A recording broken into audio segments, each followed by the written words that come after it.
Aku masih ingat benar ketika aku sedang belajar berbisnis. Aku berjumpa dengan Teh Nining yang usianya sudah 36 tahun. Sementara aku baru 18 tahun. Jadi usia Teh Nining 2 kali lipat usiaku. Aku menganggap Teh Nining itu guru sekaligus teman bisnisku. Karena aku mulai dari nol sampai akhirnya mengerti seluk bisnis berkat arahan Teh Nining. Teh Nining pun cukup bijak. Kalau bisnis yang sedang dijalani belum berhasil, biaya untuk segala kebutuhan dijamin olehnya. Lalu diperhitungkan setelah transaksi terlaksana. Jatah fee buatku selalu membuatku senang dan selalu kusimpan di tabunganku. Karena itu aku sangat hormat kepada Teh Nining yang kuanggap sebagai bosku dalam setiap langkah bisnis serabutan ini. Yang lebih menyenangkan lagi adalah Teh Nining itu punya sedan merah marun metalik. Pada awalnya, dia selalu nyetir sendiri. Lama-kelamaan aku mengusulkan untuk gantian nyetirnya karena aku sudah lancar nyetir dan sudah punya SIM A. Sengaja aku belajar nyetir dan berusaha punya SIM karena tadinya aku berniat jadi sopir angkot daripada nganggur. Setelah aku dites nyetir mobilnya, Teh Nining berkata, "Wah, ternyata Edo sudah bagus nyetirnya ya, malah lebih halus daripada Teteh. Kalau gitu sih, Edo aja yang nyetir mulai sekarang sih." "Siap Teh, aku malah gak enak kalau terus-terusan disetirin sama Teh Nining," sahutku. "Nyetir keluar kota sanggup?" tanyanya. "Sanggup Teh, aku pernah nyetir sampai Semarang segala Teh," sahutku. "Baguslah, sebentar lagi ada objek di kota X. Ada pabrik bangkrut yang mau dijual besinya," kata Teh Nining. "Banyak besi tuanya Teh?" tanyaku. "Katanya sih lebih dari 1000 ton, jawab Teh Nining. "Berarti besar juga pabriknya?" tanyaku. "Memang besar, tapi pemiliknya kabur pulang ke negaranya. Lalu pabriknya disita oleh bank," kata Teh Nining. "Jadi yang mau menjual besi tuanya itu pihak bank?" tanyaku. "Iya, makanya Teteh bisa mendapat penawaran dari teman lama yang bekerja di bank itu. Kalau bukan lewat bank sih, sulit mendapatkan besi tua banyak seperti itu. Pasti keduluan sama para pemain besi tua," jelas Teh Nining. "Yang tukang bongkar dan tukang timbangannya sudah ada Teh, Sonia?" "Sudah, orang kota X. Semua yang sudah biasa kerja sama Teteh," jawab Teh Nining. Beberapa hari kemudian, aku dan Teh Nining berangkat ke kota X untuk mensurvei pabrik yang bangkrut itu. Tentu saja pengecekan besi-besi yang akan dijual itu diteliti dulu oleh orang kepercayaan Teh Nining yang sudah ahli dalam menaksir kuantitas dan kualitas besi tua di pabrik yang sudah disita oleh bank itu. Bisnis di kota X itu pun akhirnya sukses. Tapi aku dan Teh Nining harus berada di kota X selama lebih dari seminggu. Karena itu, aku dan Teh Nining menginap di hotel yang termasuk dekat dengan lokasi pabrik bangkrut itu. Menginap sekamar dengan Teh Nining di hotel itu memang menimbulkan perasaan risih. Sehingga di malam pertama, aku tidak langsung berada di dalam kamar. Dengan alasan ingin merokok dan cari angin, aku nongkrong di lobi hotel yang ada smoking areanya dengan hanya mengenakan celana training hitam dan kaos oblong putih. Setelah hampir tengah malam, barulah aku masuk ke dalam kamar. Kulihat Teh Nining sudah terbaring miring membelakangi pintu dan peluk guling tanpa berselimut. Di kamar ini tersedia 2 bed ukuran medium. Tentu saja, aku akan TDR di bed yang kosong. Tapi ketika aku baru mau merebahkan diri di atas bed yang kosong itu, tiba-tiba terdengar suara Teh Nining. "Jatah fee, mau dibelikan apa nanti? Mau beli mobil?" Aku kaget. Ternyata Teh Nining sudah duduk di atas bed sambil membetulkan rambutnya yang terurai ke depan wajah cantiknya. "Wah, aku sih gak mikir mobil segala Teh. Yang selalu menjadi cita-citaku cuma ingin kuliah Teh," jawabku. "Jadi jatah fee-nya mau dipakai untuk kuliah?" tanyanya. "Iya Teh," sahutku. "Sini duduknya, jangan jauhan gitu, biar gak usah keras-keras ngomongnya," kata Teh Nining sambil menepuk kasur di sampingnya. Aku pun melangkah ke bed yang sedang dipakai oleh Teh Nining. Darahku berdesir ketika melihat keindahan yang dipersembahkan oleh Teh Nining ketika itu yang lewat kimononya. Tapi ada satu peristiwa 2 tahun yang lalu yang membuatku trauma. Maka aku pun mengalihkan pandanganku ke arah lain. Ya, 2 tahun yang lalu, aku pernah mengalami kisah yang membuatku trauma. Saat itu aku masuk ke dalam kamar ibu tiriku, yang biasa aku panggil mama itu. Tujuanku saat itu mau meminta uang untuk ujian akhirku. Saat itu kulihat mama sedang mengambil handphonenya yang terjatuh ke kolong tempat tidurnya. Yang membuatku terkejut adalah saat itu mama tidak menyadari kalau aku berada di dalam kamarnya dan tengah menyaksikan pemandangan yang luar biasa itu. Lalu entah kenapa, Saat itu aku mendadak iseng dan mencolek milik ibu tiriku sambil ketawa cekikikan. Hihihi, Mama lagi ngapain? Tanyaku. Mama tersentak lalu berdiri dan plaa, pipiku kena sasaran tangannya. Kamu sudah belajar tidak sopan ya? Bentak Mama sambil bertolak pinggang. Aku menunduk sambil merasakan panasnya pipiku. Maaf Mam, barusan aku salah. Ucapku sambil melangkah mundur, lalu bergegas meninggalkan kamar Mama.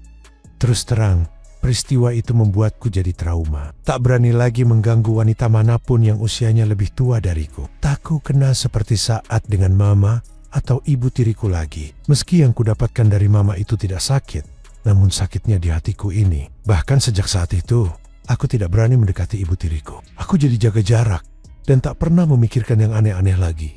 Pada saat melihat pemandangan indah pada Teh Nining pun, aku masih traumatis. Masih teringat benar betapa marahnya ibu tiriku yang biasanya baik-baik saja itu.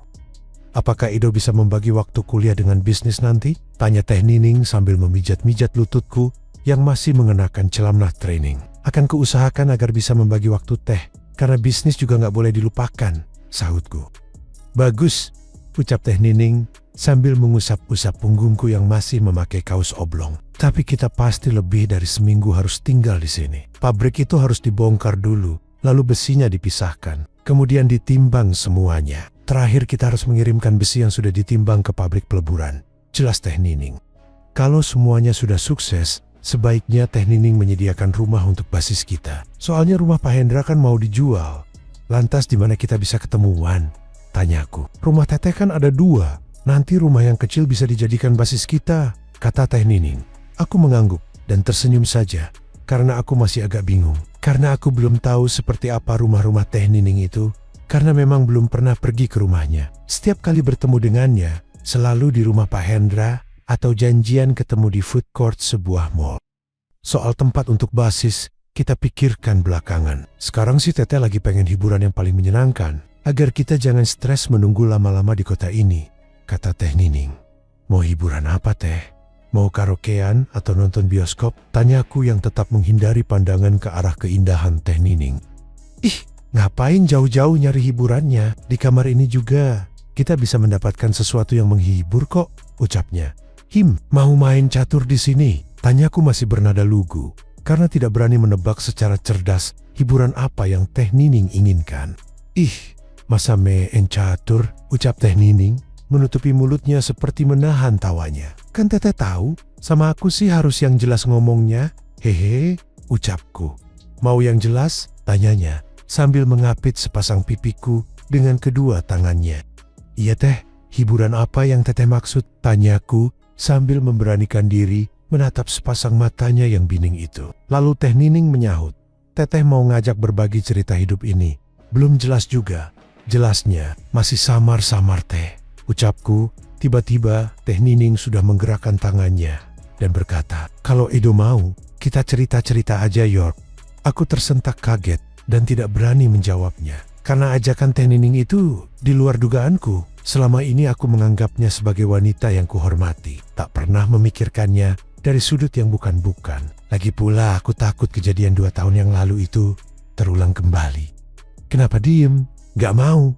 Gak suka sama Teteh? Tanyanya sambil semakin nekat. Bu, bukan tidak suka, bukan tidak mau. Aku hanya masih kaget aja Teh, sahutku tergagap. Karena Teh Nining sudah berusaha memulainya terlebih dulu. Lalu aku pun berusaha menenangkan diri. Berusaha memastikan bahwa ini bukan bercanda ataupun sesuatu yang bersifat semua. Terasa jelas bahwa Teh Nining membutuhkanku malam itu. Lalu kenapa aku masih merasa trauma? Teh Nining itu bukan ibu tiriku. Lalu kenapa aku tidak segera menyambut ajakannya? Lalu ketika Teh Nining masih dengan aktif dengan tangannya itu, aku pun bertanya, Teteh serius mau ngajak aku malam ini? Seriuslah, masa bercanda? Teteh kan udah 3 tahun hidup menjanda. Padahal usia Teteh sekarang baru 36, sedang butuh-butuhnya. Edo mau kan bantuin Teteh? Tanyanya penuh harap. Mau Teh, tapi aku sama sekali belum punya pengalaman. Jadi harus diajari sama Teteh nanti, jelasku lugu. Beneran Edo sama sekali belum pernah sama CWK? Tanya Teh Nining. Belum Teteh, aku benar-benar belum pernah mengalaminya, jawabku. Jadi Edo masih bujangan asli? Tanya Teh Nining. Iya Teh, disumpah apa juga aku mau. Aku memang belum pernah, ucapku. Teteh percaya kok sama Edo, tapi Edo sudah siap untuk memberikannya ke Teteh. Tanya Teh Nining. Siap Teh. Aku memang sudah ingin merasakan sesuatu yang kata orang enak sekali itu Teh, jawabku.